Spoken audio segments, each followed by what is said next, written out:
The MLB Gambling Podcast on the Sports Game Podcast Network is brought to you by Munaf Fantasy. I know he's giving away $15 million. That's from Mania 5. Send the promo code MLBSGPN to claim your first-time deposit offer. As far as bonus cash on Munaf Fantasy, promo code MLBSGPN. We're also brought to you by Rhythm. Rhythm has college football and NFL picks and projections, which are now live. Claim your 7-day free trial today by going to sportsgamepodcast.com, rhythmsportsgamepodcast.com/RITHMM. And welcome, everybody, to the MLB Gambling Podcast here on the Sports Game Podcast Network. It is currently Friday afternoon, roughly 5 p.m. Eastern Time on August 2nd. I'm Scott Reichel, joined again by Lonte Smith, and together we're going to break down the Saturday slate. A lot of games on the card, a lot of interesting matchups. But Lonte, how's it going with you? Last time I saw you was pre-trade deadline. Right. Yeah, everything's going pretty good, man. Had a decent day in the Olympic betting, so hopefully they're rolling that over. Just getting some bets in. Hopefully we can get some positive line movement there before the show. So yeah, I'm looking forward to this weekend. We got a couple of new pitchers some pitchers making their debut with their new team this weekend. So looking forward to it. Decent card, ready to get to it. Yeah, I do want to put you on the spot quickly, though, to talk briefly about the trade deadline, because I know that we didn't actually have a chance to do it on the show. I'm going to ask you right now, which team did you think won the deadline? I would have to say the Dodgers. Just because they got the biggest piece. They got Flaherty. Some people would say the Cardinals. I think the Cardinals were okay with getting Fetty. And they did a couple of other minor things. So I would say 1A Dodgers, 1B Cardinals. The Dodgers are getting, like, when they get guys back, that's going to be their trade deadline. They're going to get Mookie back. They're going to get Yamamoto back. They're going Kershaw just came back. That counts. Yeah, he hasn't been good, but no. They get Kershaw back in the swing of things. Who else is on the IL? Is Will Smith on the IL as well? I think so. I still see Barnes playing, which means somebody's injured because Barnes should not be starting. Ever. Right, so they're going to get him back. Like, they're going to get guys back at the best time. So they'll get, August to kind of get things ramped up. And by September, October, they should be ready to go. So I think the Dodgers were the bigger winners. Cardinals, sneaky 1B.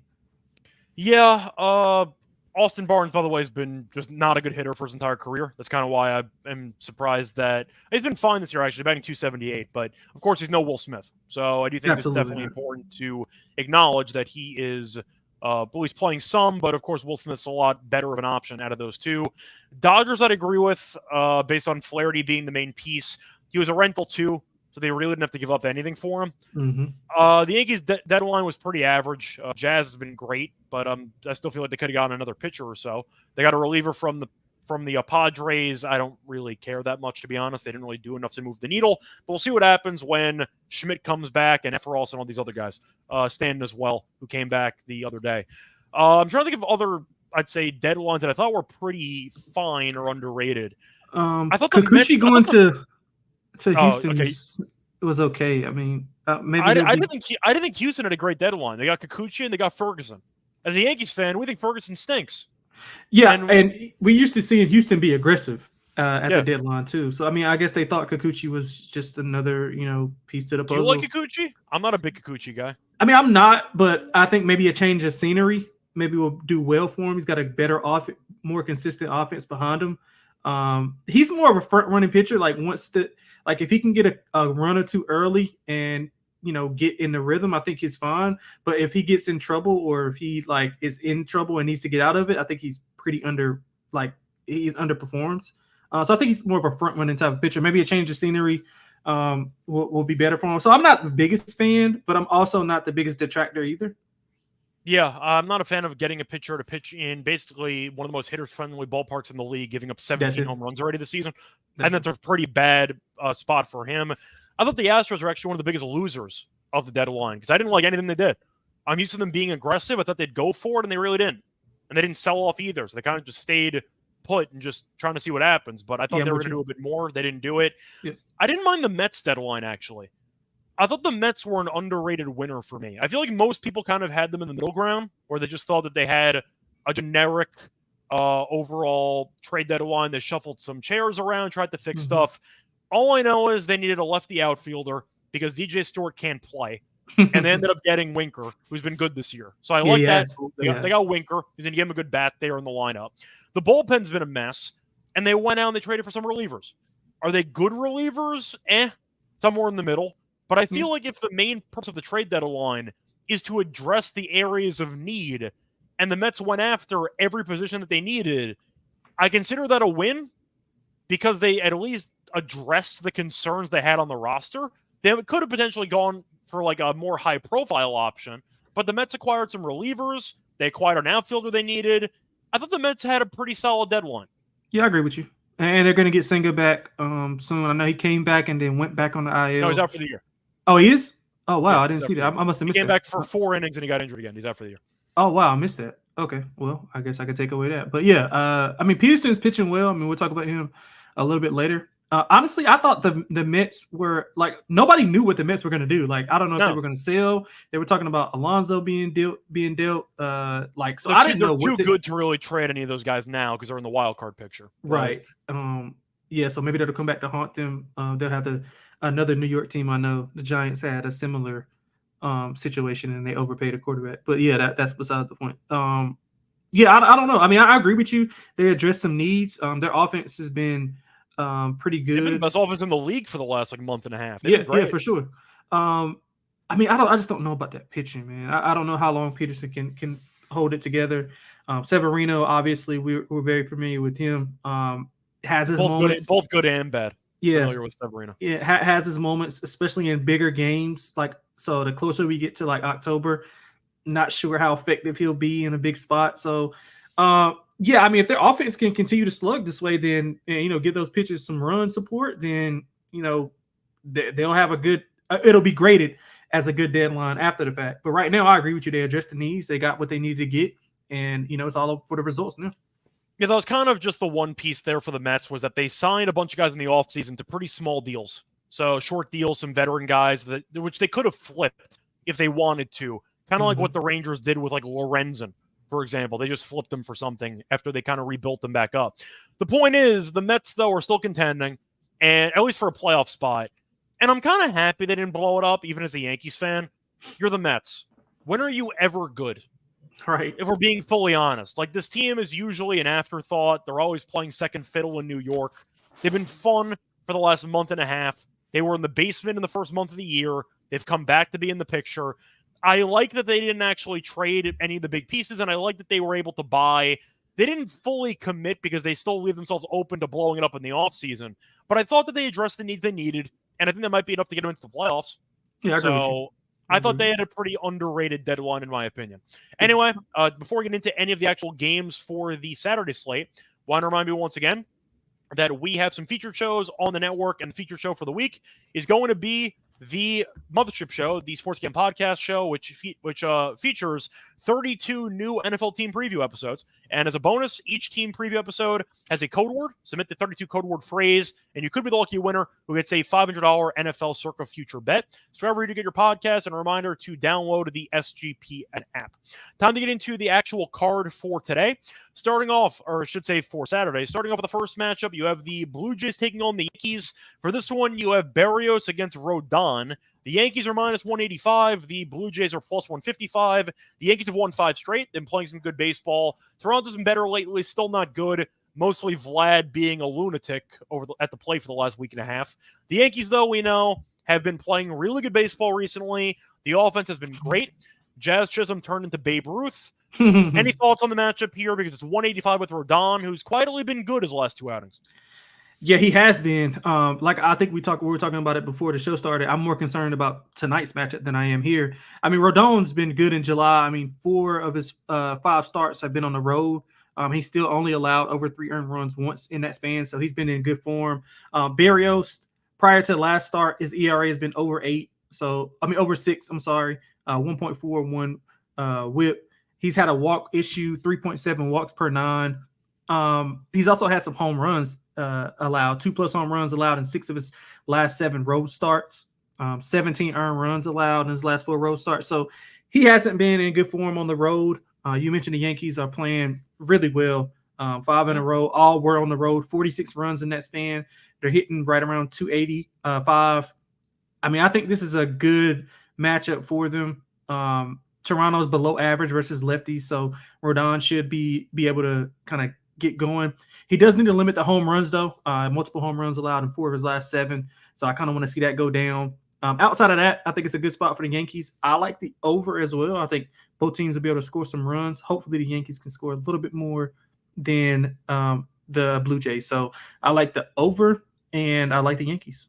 Yeah, the over, by the way, is at 8.5. I do agree with that. Forgot to mention the total before. Berrios, historically speaking, has been atrocious against the Yankees. The Yankees have really dominated against them. So to go through the actual numbers here, not including hit by pitches, but I only have what ESPN has in front of me, there's been 187 plate appearances for Yankees active batters against Berrios, a 356 on base percentage, and about a 485 slugging. So they have 8 home runs against them, and they've walked 18 times. So Berrios has been, historically speaking, brutal against this team, and he's been really bad on the road. So I think that the Yankees can continue their hot ways offensively. Toronto, though, I think can get to Rodon. Rodon started using the changeup more in his last start against the Red Sox, and it worked out very well. Did give up a home run, and a triple in back-to-back-to-back at-bats in the middle of that game. So he has still given up some hard contact, and I think Toronto can score some runs against them. I like the over, though. I think I am going to ride the hot hand, though. I am going to the Yankees. Rodon's been better recently. Berrios has been a pretty alarming home road splits guy, and the Yankees have been great against him in the past. Give me the Yankees minus 1.5. I think you'll be able to see some runs here. They might score 6. Give me the Yankees team total over, and I am going to go with the run line as well. Assuming you agree? Yes, sir, I do. Cool. Moving on to the next game. You have the Cardinals taking on the Cubs. They had the early game today, which the Cubs ended up winning. For this matchup, though, you have Gibson against Tyone. The Cubs are minus 112. The Cardinals are minus 104, and the over-under is around 7.5 right now. So the Cubs have won the first 2 games of the series. We know the Cubs are not a good team, but I don't really know how many good teams there are in the NL Central. I don't think the Cardinals are good, but they're over 500 by, I guess, process of elimination, so I guess that counts for something. Yeah, Gibson's been fine this season. Solid innings eater, 7-4, 3.97 ERA. Tyone, 7-6, 3.35 ERA. So kind of similar pitchers in this matchup. Cubs are favored. I think I am only to the Cubs, though. They're playing better baseball, and I still don't think the Cardinals are that good. So I'll lean to Tyone, who I think is actually in slightly better form right now. Yeah, I'm going to lean that way as well. I'm probably going to go first 5. I don't trust this Cubs offense. They've been struggling against righties as of late. They're hitting under 205 in their last 10 versus righties. And I think the bullpen of the Cubs has been like extremely good over the last 10. But I kind of just don't trust their offense to get it done late. The bullpen 1.62 ERA, 225 batting average against in their last 10. Chicago actually has won 4 of the last 6, if you include today, and 5 of those 6 went over. So maybe a slight lean to the over. Gibson's contact rate has been a lot higher as of late. He had 0 Ks in his last start. That just goes to show he's not, developing swing, or he's not throwing swing and miss stuff. He's also had some walk issues, 15 walks in his last 6 games. So that's kind of, concerning. But again, how much do you trust the Cubs? So I was kind of going back and forth in this game. Tyone was coming off his worst start of the season. Hopefully he can bounce back here. I'm going to trust him in the first 5, though. Yeah, Tyone, though, has been great at home recently. Yeah, he has allowed less than 3 runs in 4 straight home starts. So I do like his current form at home. And to go through the actual home road splits this season, 53 2/3 innings, a 2.68 ERA. So he's been very good in Wrigley. And I just think the Cardinals right now are a streaky team as well. They are, when they're bad, they're really bad. When they're good, they're actually pretty solid. But right now, it seems like they're on a downswing again. I'll lean to the Cubs in this one, and I will lean to the under in this matchup. At least for the Cardinals team total under. I don't mind. Moving on to the next game, you have the Brewers taking on the Nationals. For this one, you have Savale pitching against Hers, and you have the Brewers at around minus 135. The Nationals are around plus 115, and the over-under is around 9.5 or 9. Both pitchers have not been very good this year. Savale has been on multiple teams, and he still stinks. But his last start, he was okay, I guess. Ended up going 5 1/3, 2 runs against the Marlins. Gave up 7 hits, though. And since being acquired by Milwaukee, he has given up 3+ runs in 2 of his 3 starts. Goes basically 2 of his 4 starts. Basically goes in no length. Hers, though, has some strikeout stuff, but his command can be up and down. He's young. He'll figure it out. But the Nationals are kind of letting him figure it out the hard way because he has not been very good lately. I go through Hers' last couple of starts here. He actually went 5 innings, 2 runs in the last 2. 4 1/3, 5 runs against the Cardinals. 5 2/3, 1 run against the Mets. 3 1/3, 4 runs against the Padres. Point is, when he pitches well, he goes no length at all. So you're expecting basically a 5 innings guy versus a 5 innings guy. I could see some runs here. I don't mind the over in this game. And I think that Savale is really not that good. Give me the Nationals' first 5 team total over. Yeah, I like that as well. I like the full game to go over. Washington is 2-1 head-to-head. 2 of those 3 did go over. They're both over in 6 of the last 10. Milwaukee's above average versus lefties. Washington's hitting above 250 in their last 10. Savale's inconsistent. If you look at his last 4 starts, 4 earned runs, 1 earned run, 5 earned runs, 2 earned runs. So, but there's no length. No length at all. And 9 earned runs allowed in his last 2 road starts. 5 of those of home runs. He's allowed 2+ walks in 4 of his last 6. 3 of his last 5, has went over. He did pitch well versus Washington in June, but that was at home in Tampa. Hers, like you mentioned, he's kind of learning on the fly. He's been okay. I think you ran through the numbers. I won't run through those. He's been serviceable for a guy put in a pretty bad spot. Yeah, so I don't hate him. I'm leaning to Washington, although they've lost 4 in a row to 3-7 in the last 10. Offense has been inconsistent, and I think they really thrive. The pitching thrives off their offense, giving them a little bit more run support. So I think we see a lot of runs here. I'm going to lean to Washington, but I love the over. Yeah. Moving on to the next game, you have a matchup between the Royals and the Tigers. Really not going to spend any time on this because we have no lines posted for this matchup. You have Lorenzen making his debut with the Royals, and he takes on the Tigers. I actually see -134 for the Royals, and the over-under I actually see at 9. I don't know why we have a total on a side without knowing who's pitching for Detroit, but Detroit sucks. So I guess the argument is, do you want to take Kansas City, who's been in good form recently, or do you want to go with Detroit, who offensively we know are a mess more often than not? Lorenzen's been up and down this season, 3.81 ERA, but he has been giving up some hard contact recently. Ended up going 4 innings, 1 run against the Blue Jays last time out. To start before that, 2/3 of an inning, 4 runs. 5 innings, 2 runs against the White Sox. 5 innings, 5 runs against the Angels. So kind of up and down. He's had 2 strikeouts in his last 2 starts combined. So similar to what you said about Gibson, not many swings and misses recently for Lorenzen. Do you want to back Detroit or do you want to back Kansas City? Because actually the line's pretty cheap based on how much better the Royals are than the Tigers. Yeah, absolutely. This is a horrific spot for Detroit. I like Kansas City. I know Lorenzen hasn't been great on the road, but I mean, this offense for Detroit has been really bad. The last 10, they're hitting under 200, 3 runs per 9. They're 3-7 last 10, 1-5 in their current homestand. So, yeah, I don't think we need to split an atom here. We're going to go Kansas City team total over, and we're going to lay the 1.5. We're getting all 9 at bats. I think they should be able to score some runs, no matter who's the pitcher. Yeah, fun fact, also a revenge game. He was on Detroit for like 1 year, 3 years ago. Okay, cool. So there we go. Love a good revenge. You were going to say something though. Yeah, I was just going to say it's not going to be Scooble that's pitching because he's going today, so nobody else matters. Yep, that's fair. Definitely not Montero. He definitely doesn't matter. Before we get into the rest of the slate, remind me once again that we are brought to you by Underdog Fantasy because they just launched Underdog Streaks. Hit your first 2 pick'em entries, and you can go streaking. If you go 11-0, you can win 1,000 times your entry. Plus, Best Ball Mania is live with $15 million in prizes. You can have specials and boosts on all flex entries. I'll probably use something with Olympic basketball, actually, a plug for the episode we just recorded if you want some Saturday action. Give me Joker higher rebounds in the matchup against Puerto Rico coming up on Saturday. Sign the promo code MLB SGPN to claim your special and first deposit offer. $100 bonus cash on fantasy promo code MLB SGPN.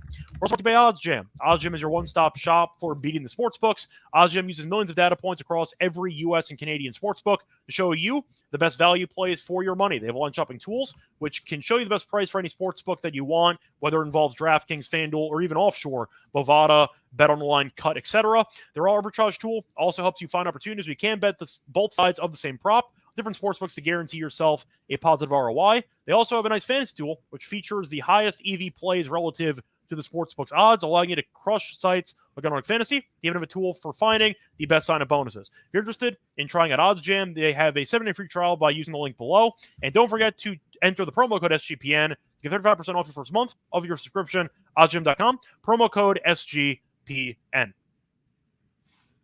Welcome back, everyone, to the MLB Gambling Podcast. Just finished covering the first couple games for the Saturday card. Time to keep it rolling. The last game we ended up talking about was the Royals game. Time to keep it rolling with the Diamondbacks against the Pirates. For this one, you have Montgomery, who's been awful this season. Another disastrous offseason move by Scott Boras. You have Keller pitching for the Pirates. Pirates are minus 115. The Diamondbacks are minus 105, and the over-under in this game is set at around 8.5.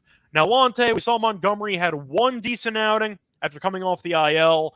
Then he immediately went back to being just an absolute batting practice pitcher.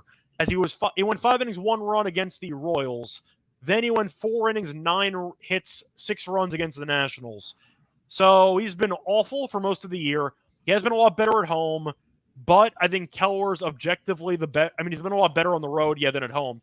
I do think objectively, Keller is the much better pitcher right now. Yep. Give me Pittsburgh. I think it's a pretty cheap number. Yeah, I agree with you. 4 straight, allowing 2 or fewer for Keller. 7+ inning pitch in 3 of those. So he's going really deep into games, so you're not relying on a lot of the bullpen. Montgomery, it's his 3rd start back from knee inflammation, so that's something to monitor. You mentioned the numbers. I don't know. I don't think that he's as bad as those numbers, but I also don't think he is that good this year. Arizona is 2-1 head-to-head. 2 of those 3 did go over.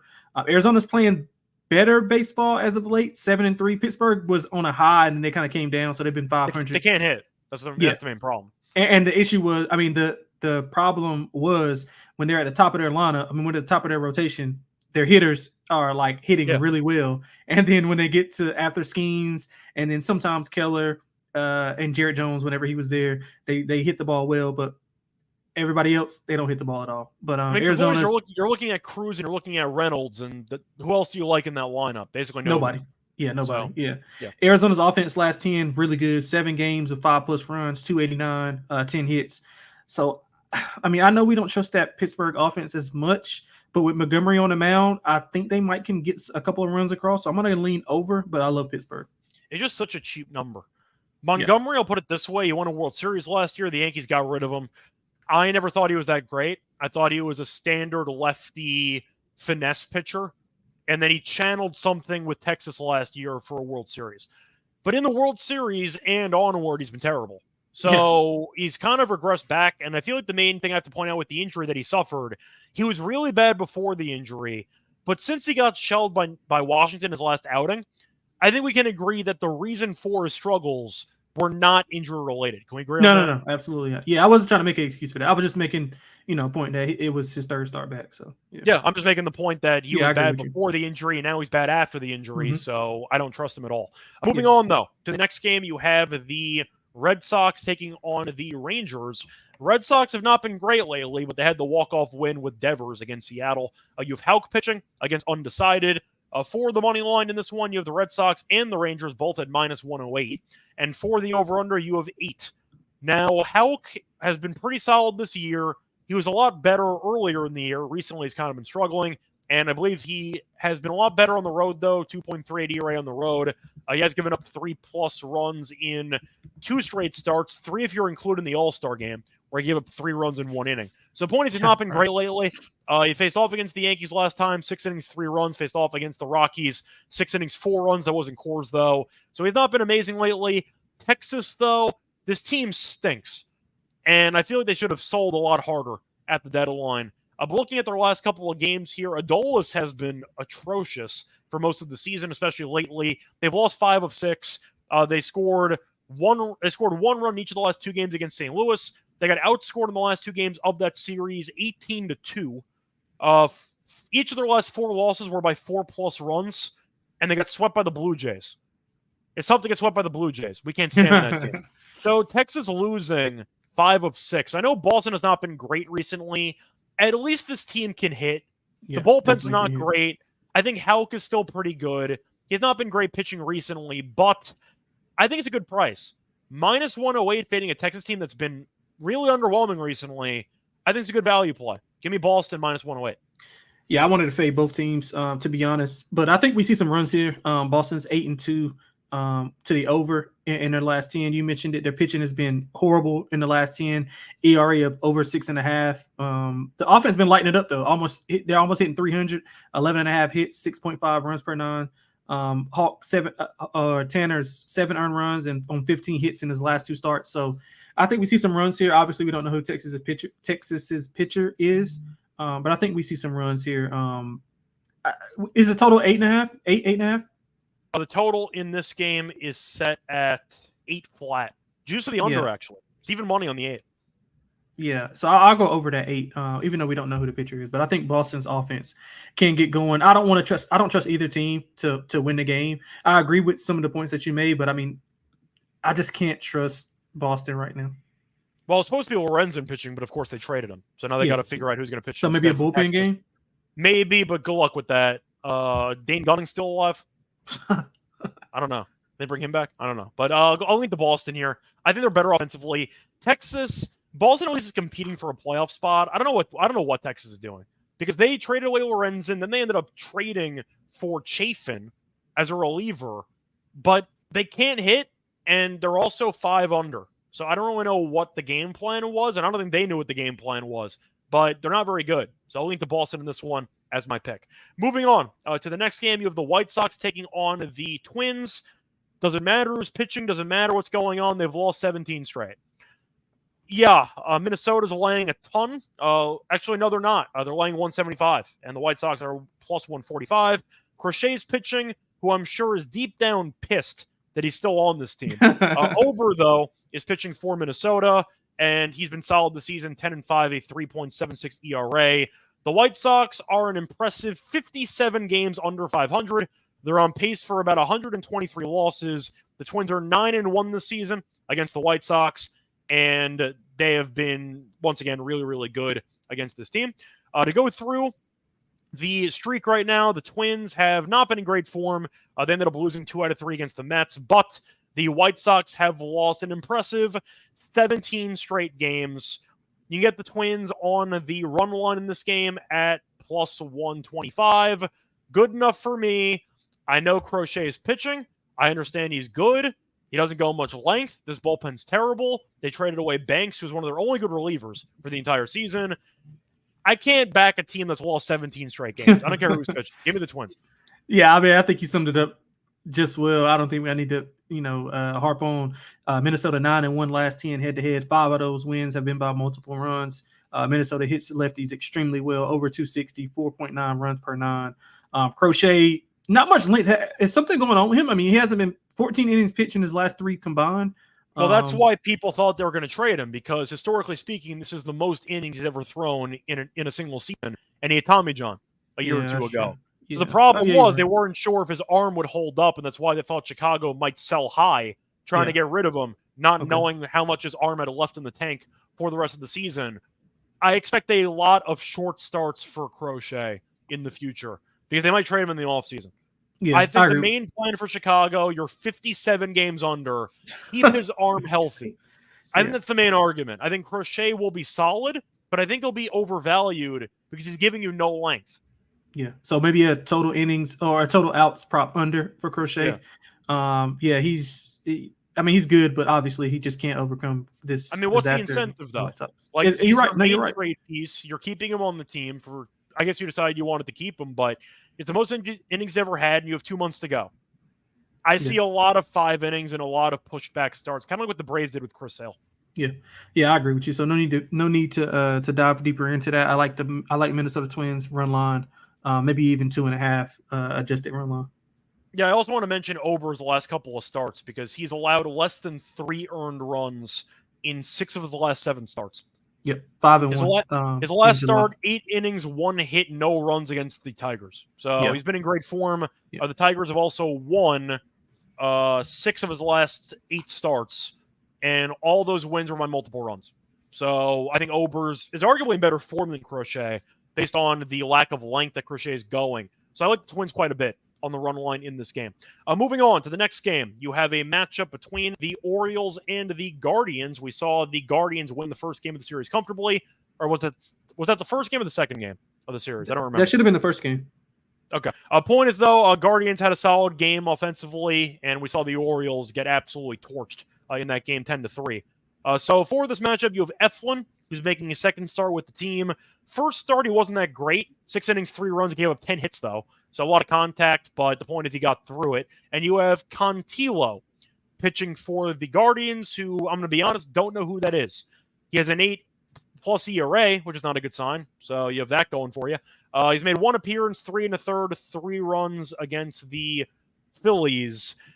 I think I got to go Baltimore because I don't know anything about Contillo, and he has not been very good. But the money line's only 125 on DraftKings for Baltimore, and the over-under in this one is at 9 or 8.5. I like the over. Eflin pitches to contact, and Cleveland woke up yesterday offensively. Yep. But I like Baltimore. Contillo should be a lot bigger than like plus 105. I think it should be a bigger money line price for Baltimore. Give me Eflin and the Orioles at a pretty good price. Yeah, I'm going to go with the over and lean to Cleveland. I think Cleveland's back in their good form. They're 7-3 the last 10. Baltimore up and down, no real consistency. Both hit righties pretty well, so I think both offenses will be able to score. Eflin, 3 earned runs on 10 hits in his debut, so allowing a lot of contact. He's been inconsistent, 4+ earned runs in 3 of his last 4 road starts. So, I don't know much about Contillo either. He did allow 2 home runs in his debut, so. Baltimore's offense could wake up here. So I lean to Cleveland. I like the over a lot more. Yep. But I'm not a big F1 guy, even though he's been serviceable, I guess. But I'm not really sold. Moving on to the next game on the card, you have the Giants taking on the Reds. Should be the pitchers' duel matchup of the day. Even though Crochet and Ober, of course, look fun on paper, Snell and Hunter Green is actually a very fun matchup here, as the Reds are minus 135. Giants are plus 115. And the over-under in this game is at around 8.5 or 9, actually, which shocks me. First glance, under. This total, I think, is insane. Snell's been incredible, and so is Hunter Green. And I feel like people haven't really noticed it. Hunter Green's ERA in July was filthy. I'm going to go through Snell's recent starts. Struck out 15 guys in 6 innings against the Rockies last time out. It's almost impossible. 15 strikeouts and 18 outs, which is insane. But he has given up 2 runs in his last 4 starts combined, so he's been great. And Hunter Green's been incredible, too. To go through Green's last couple of starts, his ERA, by the way, is below 3, so he's starting to figure it out in general as a solid young pitcher. But Green, his last couple of starts, he's allowed no runs in his last 14 innings, and he's allowed 3 runs in his last 5 starts combined. So both pitchers have just been pitching zeros all the time. Hunter Green's ERA in July, do you want to guess what it was? 1.2? 0.33. Jesus. So you have those 2 pitchers going at it. Green was 0.33. I have to go back to Snell for a second to find out what his ERA was in the month. But you have 2 pitchers that have been 0.75. 0.75. You have 2 ERAs below 1 over the last month, and the total's at 9. I understand it's in Cincinnati. I get it, Snell on the road, and I understand that the Giants offensively, or the Reds offensively, can be dangerous at times. This total's massive. Yeah. Give me the under. Both pitchers are too good right now on current form for me to even consider an over. Give me the under 9. Yeah, I couldn't agree with you more. I also like that first 5 under a little bit more than a full game. I lean to Cincinnati as well. San Francisco 12 under on the road. They did take 2 of 3 at home this year versus Cincinnati, but both pitchers are in great form. I don't need to reiterate the numbers. But if you look at the offenses, both of them have been a bit up and down as well. So I think that bodes well for an under as well. Cincinnati has been definitely underwhelming, hitting under 220 in their last 10. So I think the first 5 under is one of my better plays, but I do like the full game under with you as well. Yeah, I do think that the Giants offensively have been fine. Reds offense has been fine too. But when you have 2 pitchers that have an ERA below 1 in the last month, I can get 9 as a total. I got to go with the under. Right. I want to check the weather, though, because I'm assuming I know that it's in Cincinnati, which is going to benefit the hitters automatically, but I have to assume that the wind is blowing out, because 9 for a total with these 2 pitchers, I think is kind of insane. I am annoyed at the Giants, though. They were in good form. They swept the Rockies. They split the series against the A's. They've been in good form. They've won 5 of 6. That's good enough for me. It's plus money. I feel like in a pitcher's duel, you're kind of expecting a small amount of runs to get the job done. I'll go with the Giants at plus money. I don't see much separating these teams. That's kind of my point. The wind's all over the place, by the way. It's blowing out early, then in late, so that really doesn't mean anything to me for this matchup. But I like the under. I think 9's an insane total. Absolutely. All right, I'm moving on to the next game. You have the Rays taking on the Astros, trying to name 5 players left on the Rays roster after the trade deadline. Before this matchup, the Rays are plus 135, the Astros are minus 160, and the over-under in this game is set at around 8. Pitching matchup is Littell going up against Blanco. We know Houston was on the cusp of passing Seattle for the division, and I think they did for like a day. And then after that, they've kind of struggled. They've not been very good recently, as they have lost 3 of 4. And they end up losing 2 of the 3 games at home to Pittsburgh. Tampa, though, was in pretty good form, winning 3 straight against the Reds for 2 and the Marlins for 1. But Bradley got shelled in the final game of the series, and the Rays did lose to the Marlins on the 31st. So they haven't played, and they had a day off entering the game on Friday, so see how they do in this one. But for this matchup, Blanco's been solid. Littell's fine. I don't think he's an amazing pitcher, but he's an innings eater. I think he's fine. Really bad on the road, though. A 5.81 ERA on the road. Has given up 1 run or less in 2 of his last 3 starts, but those are both at home. The last 2 road starts, 9 2/3 innings, 12 runs allowed. So I think I am going to go with the Astros, probably minus 1.5. I think they're going to be able to get to Littell. Yeah, I agree with you. I think it's a good spot, a good series for Houston.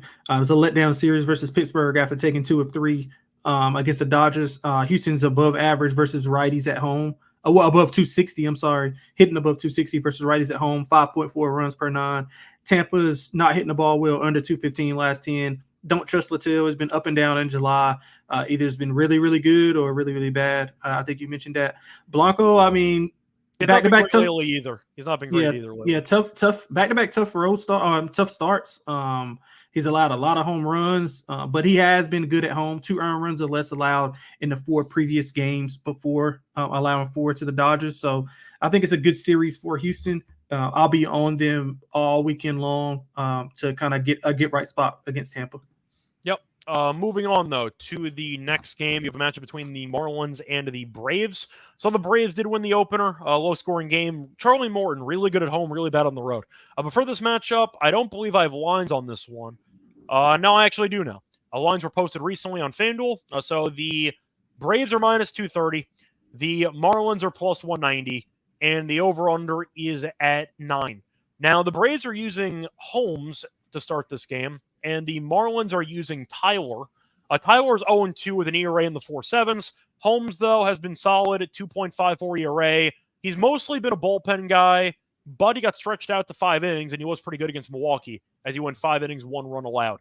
So he's been pretty good for the most part, and I think that Tyler is also a relative unknown. He's been worse than Holmes, and we know obviously the Braves' offense is much better after Miami traded away half of the offense that they had at the deadline. This might just be a Brave sweep series. It feels like every year there's one series in Atlanta where the Braves win every game by like 5 runs. This might be that series. I think Atlanta sweeps them. So I think I am going to go with the Braves in this one. I know Lonte quickly had to step away for a second, so I'm going to do the rest of this solo for now. But give me the Braves, minus 1.5. Looking at the actual run line for this matchup, which I would lean to, is for my main play here. Atlanta run line's minus 106. Sure. I think that's a pretty good deal. Holmes, I trust. Miami doesn't have any weapons left offensively, and I think Tyler's not great either. Moving on to the next game on the slate, you have the Rockies taking on the Padres. Padres have been surging. Don't look now, but they've been a bit of a dark horse candidate in my eyes to actually win the NL. I think they're actually pretty solid. For this one, though, you have Martin Perez, who was a random acquisition that they had against undecided for the Rockies. I'm not sure if it matters who's pitching for Colorado for the actual matchup here. For the money line, San Diego's obviously favored because they're a good team and the Rockies are not. For the money line, though, you have San Diego at around minus 200. You have the Rockies at around plus 168, and the over-under is around 8. So for the pitching matchup, Perez is not a pitcher that I like a lot, but the Rockies' offense on the road is useless every year. It's mostly the offense for San Diego, which has caught my eye because they've been really good lately. They had a good showing against the Dodgers where they were able to rally and they were able to win both games in that series. At least the first one they rallied in and they ended up winning. They were down 5-0, I think, came back and won. Second one they dominated because Cease is still really, really good. But the Padres, don't look now, have won a lot of games. They have won, 9 of their last 10, I believe. 4, 5, 6, 7. Yeah, they've won 9 of their last 10. They're great. The Rockies have been struggling. This team sucks. They're 30 games under. Not going to think too much about this one. Perez I'm not a fan of, but the Rockies strike out all the time. I don't trust this team at all. I am going to go with the Padres minus 1.5 at what I think is a pretty good price for a team that has been in great form. Padres minus 1.5. It's really tough to turn down plus 116 with a team that's won 9 of 10 at home against just a basement dweller. Give me the Padres minus 1.5 as my main pick for this one. Moving on to the next matchup, you have the Dodgers taking on the A's. For this one, you have a matchup between Flaherty making his debut with the Dodgers and Spence. Dodgers are minus 180, and the A's are plus 150. For the over-under in this game, you have the line set at 8.5 or 8. Flaherty was really good in his last couple starts with Detroit before getting traded, and now we'll see how he looks in a Dodgers uniform. Now, going through the last couple starts, Flaherty allowed 3 runs in his last 3 starts combined, so he had been in good form. On the road this season, he had been better than at home, a 5-2 record, a 2.57 ERA on the road.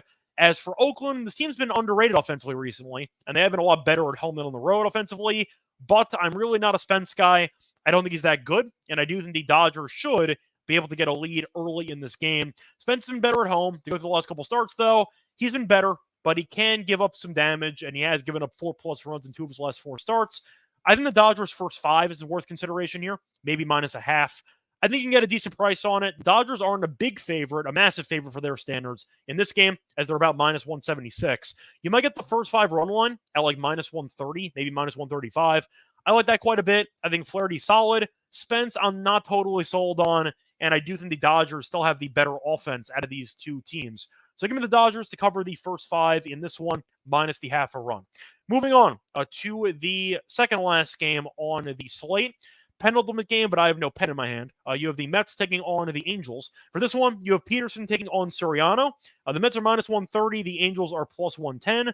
Peterson's been good this season, 5-1 with a 3.52 ERA. And to go through the last couple of outings here, better ERA on the road than at home.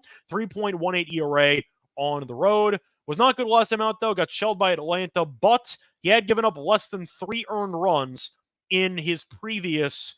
Sorry, I got to pull this up. It was actually a pretty long streak.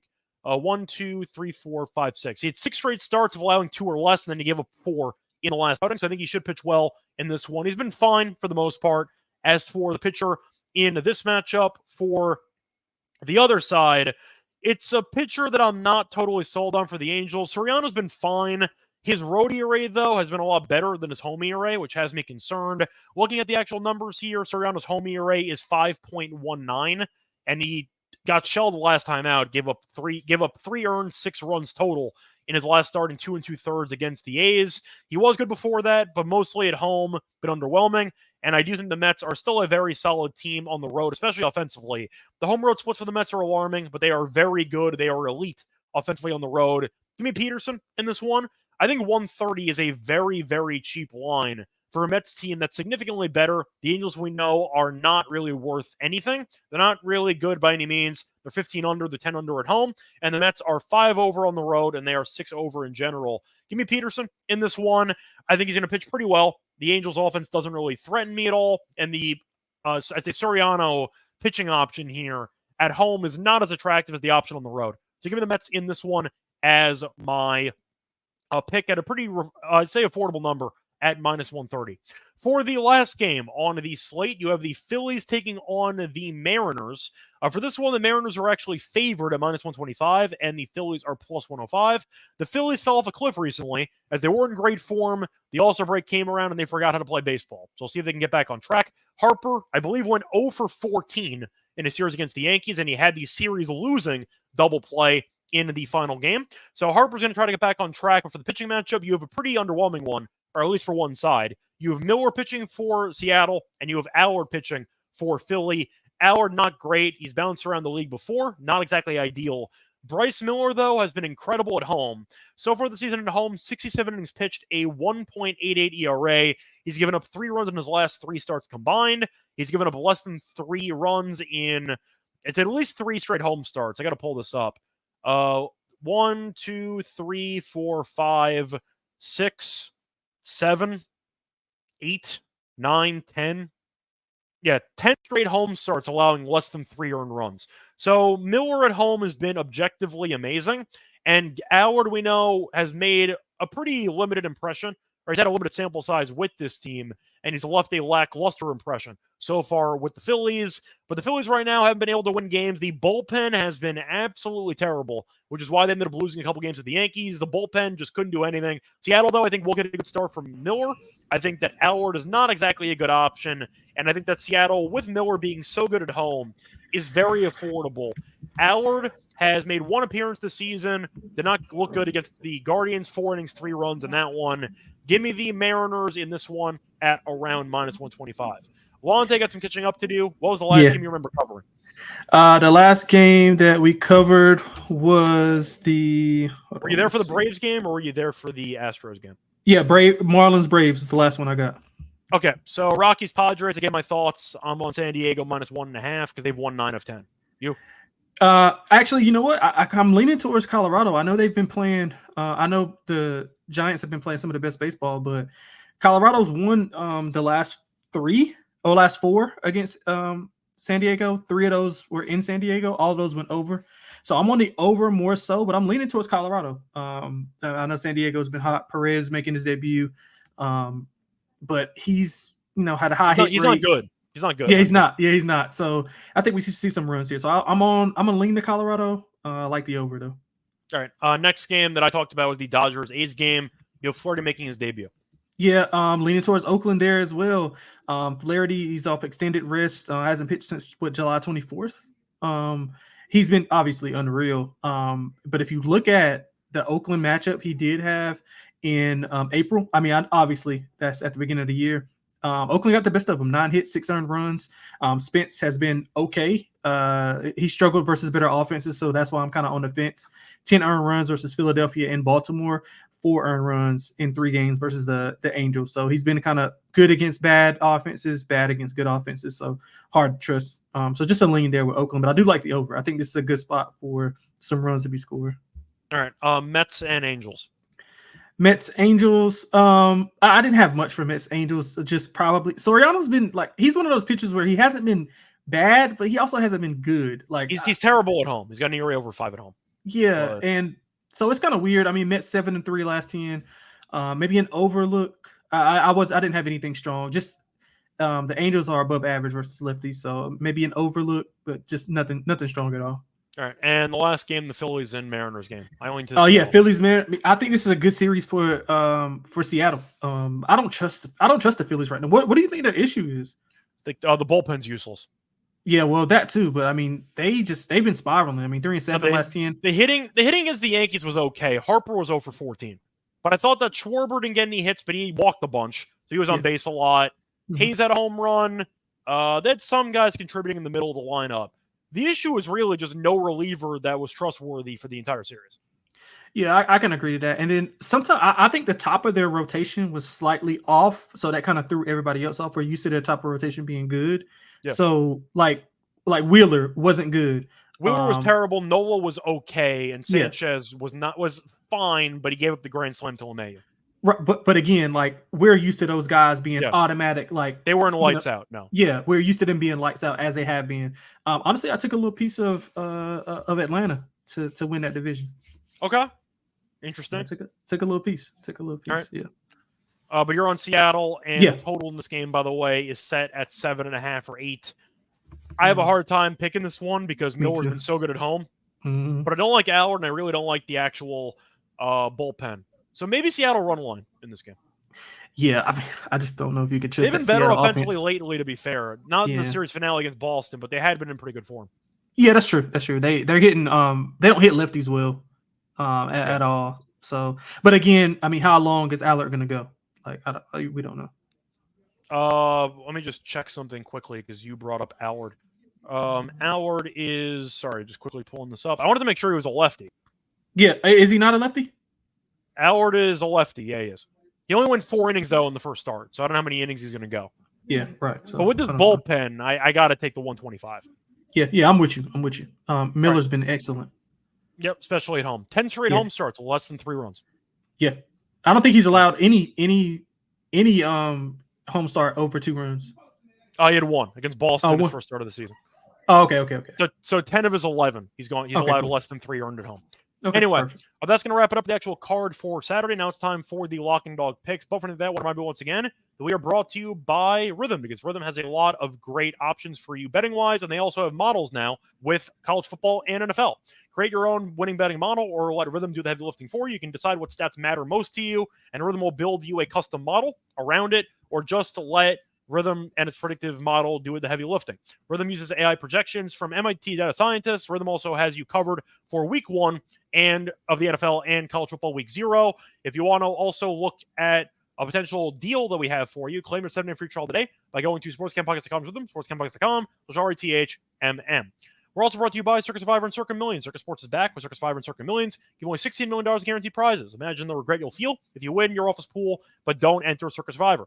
Don't forget booked out for Las Vegas for football. Ultimate Kinds of Weekends are a great time to go. Hang out with Ryan and Sean and enjoy some of the performance of the World's Best Sportsbook from August 22nd through the 24th. Use promo code SGP15 to 15% off your hotel room for sign-up weekend. A reminder, sign up in person at Circus Sports Week now, December 7th, and use a proxy to play for anywhere. We even have a deal with Proxy. Go to proxy.footballcontestproxy.com to get $50 off with promo code SGP.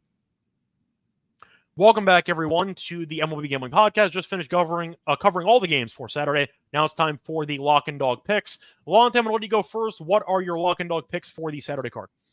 Yeah, so for the lock, man, I'm going to go with a game that we just went over. It was one of my bigger plays for this weekend. I'm going to be Seattle at home with Bobby Miller going 37-7, 37-7 K to walk ratio in his last 40+ innings pitched.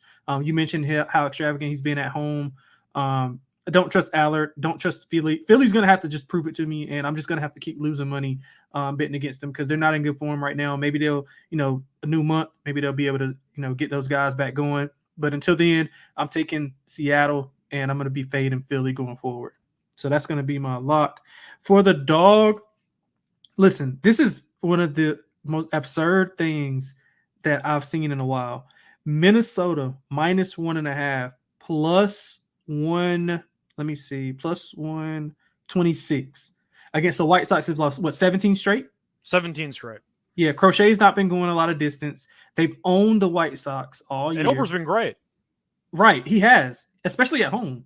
So I just don't get it, man. Honestly, to be honest, I don't want to give out, like a 170. That was going to be my lock, but like they are really, really bad. I mean, I'm not telling you anything you don't know, but I think this is terribly mispriced. So 1.5 +126 for the Minnesota Twins on the run line. All right. So for my lock, I am going to go to the matchup between the Giants and the Reds. Give me the under. I don't know why this is at 9. I get it's a hitters-friendly ballpark, but you said Snell, I think, had a .75 ERA in the month of July. He's allowed 2 runs in his last 4 starts combined. And you're looking at Green, who had an ERA of .33 in the month of July. Why is this 9? Like, I don't understand this total at all. The wind's not blowing heavily out. It's not one of those games. It's at 9 to -120 on DraftKings. Sure. I mean, I'm expecting a bunch of zeros with these pitchers. So give me the under 9 between these teams as my lock. For my dog, you stole my play. I'm sorry. I mean, you don't have to apologize. They've lost 17 straight. Like, you're giving me plus money with a pitcher that's been in great form against a pitcher that has not been great lately and a guy that goes no length. 3 innings, 5 runs against the Mariners, 4 innings, 2 runs against the Rangers. Since the All-Star break, he's really gone no distance at all. In fact, Crochet, if you want to go back even further, Crochet's gone to less than 4 1/3 innings in 4 straight appearances. So he's giving you no length at all, and the bullpen's terrible. So I think Minnesota can actually have some runs against him or score some against him. The White Sox bullpen's terrible. But I think you're looking at Minnesota being in good form. Minnesota also faced off against Crochet in Minnesota back in April. 4 innings, 5 runs. So they actually got to him in Minnesota. But I think that plus 126 is a great price. fading a team with a starter that's, I think, overrated based on the lack of length, and they've lost 17 straight. So Minnesota with you as my dog at plus 126. For the home run pick, Lonte, I'm going to let you go first. Who's your pick for the home runs? I'm going to a game that I think we both agree it's going to be a lot of runs in Boston and Texas. And although we don't know the pitcher, I'm going to go Connor Wong. I'm going to go Connor Wong, bat and cleanup. He had the day off on, I think it was Wednesday. So he should be a little bit more refreshed here going into the weekend. I just think this offense is going to be able to, pretty much do whatever they want. I just don't trust them to win the game because I think, Hawk has been not that good. But again, home run prop, I'm going Connor Wong. He was good to me the last time I bet him. I think I'm on a 2. I think I've hit 2 of these in a row. So going for 3 in a row. Let's hopefully to keep it going. Yeah, so apparently there might have been a pitching change. Apparently Snell might actually be pitching tonight. So I actually want to confirm who's pitching. Because I know for a fact ESPN said while I'm doing the show right now that Harrison's pitching on Friday and Snell's pitching on Saturday. So I got to actually quickly check who's pitching for the game today. Because if it is not going to be Snell, I might take Harrison anyway because he's actually been good too. But I don't feel as good about it, obviously. But I think 9 is still too big with Green. Let me just see who's pitching. It is Snell tonight. All right, I've been cheated and lied to. All right, that's unfortunate. Either way, there is some rain, though, in the forecast. Maybe the game doesn't get played. But apparently, Harrison is pitching for the Giants on Saturday. So I've been lied to by ESPN. That's what happens. But I'm going to stay with the under 9. Harrison's been good, too. I'll pull up his numbers, too, because I got to actually revisit this just to go through some details. Because mentioning Snell's stats do absolutely nothing for me in this one. So let me just quickly pull that up. But Kyle Harrison, going through the last couple starts, he's been effective. Last start, he shut down the Rockies, I believe. He went 6 2/3, 1 run, 5 innings, 1 run, or 5 innings, no runs, 5 1/3, 1 run. So since coming off the IL in his last 3 starts, he's given up 2 runs combined. So he's been good too. I still like the under. Yeah, give me the under 9 anyway, but I don't like it as much with Snell not pitching. But anyway, so you gave out your home run pick? Yeah. I'm going with Connor Wong. Okay. For mine, I feel like everybody on the show picks Boston guys. I did home runs on the show. Yeah. I got to think if I want to go with, because I want to maybe make a case for somebody on Pittsburgh against Montgomery, but I can't because I don't trust anybody in the damn lineup to do anything. So if I had to go with anybody, Aaron Judge? No. I don't like going with guys that are that. No, I'm just joking. It's probably going to be somebody in that Yankee game, though, because Berrios and Rodon give up a decent amount of home runs. I'm tempted by Vladdy. Maybe. Like, I'm thinking about it. I want to actually pull up the head-to-head numbers with Rodon against Toronto, because Vlad's been very good lately. Vlad is 5 for 9 lifetime against Rodon, which is pretty appealing. Springer's 5 for 20. I know he homered against him in the last start. I probably am now leaning to Vlad if I had to go with anybody. Rodon, even when he's pitching well, does hang some pitches in the middle of the zone. And I do think Vlad, who has hit a bunch of home runs against the Yankees in the past, he's kind of a Yankee killer, I think is definitely worth considering. Berrios might give up some home runs, but I think I am going to go with Vlad. I was talking him up the entire show. Judge has owned Berrios, by the way. He's got 4 home runs, and he's batting .375 against Berrios. But it's too easy, though. Soto has not been good against him. Stan has not been good against him. I can't stand Glaber. Yeah, I think I am going to go with Vlad as my home run pick. Jermaine put up Ben Rice. What do you think about Ben Rice? I think Ben Rice is a 4A guy. I don't think he's actually a Major League Baseball player, but I think that he's good enough to not embarrass himself out there. But since that 3 home run game against the Red Sox, he's been absolutely terrible. Yeah. He had a home run the other day, but he's been mostly bad. Decent fielder. But I'm not a big fan, personally. Yeah. I like his approach at the plate, but you can tell he's not that talented. Yeah, it's kind of where I'm at with Rice. But I'm going to go with Vlad as my home run pick for this one. Anything else you want to add? I kind of like Ben Rice now that he bring that up. I like his approach at the plate, but I feel like he will make contact, but it's never a base hit.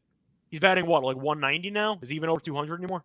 I think he's right at 200, so yeah, he might maybe like 196, something like that. I'm just saying he's basically at the Mendoza line. Like, I'm acknowledging I think he's fun because he's young and he's a good fielder. I actually like him at first base. He's batting 211. He has really not been good lately, and I want to actually pull up a split since you brought up Rice. In the month of July, he batted 185. Jesus. I think he's a quadruple A guy. He got called up prematurely, arguably, because we needed a first baseman once Rizzo got injured. He's fun, but watching him play, I don't think he's that great. Yeah, that's fair. So there you go. That's fair. But anything else you want to add? That's it, man. I apologize for missing the show, man. It was a monsoon outside. I had my girlfriend waiting for 15 minutes. So it's fine. I don't know how you want to mark those ad read times, but you'll figure it out. Anyway, find me on Twitter at Reichel Radio. Find him on Twitter at XXLonteXX. We're back once again, Lonte and I, for Sunday for the Monday games. Until next time, check out the Olympic show. Lonte and I worked extra hard on it.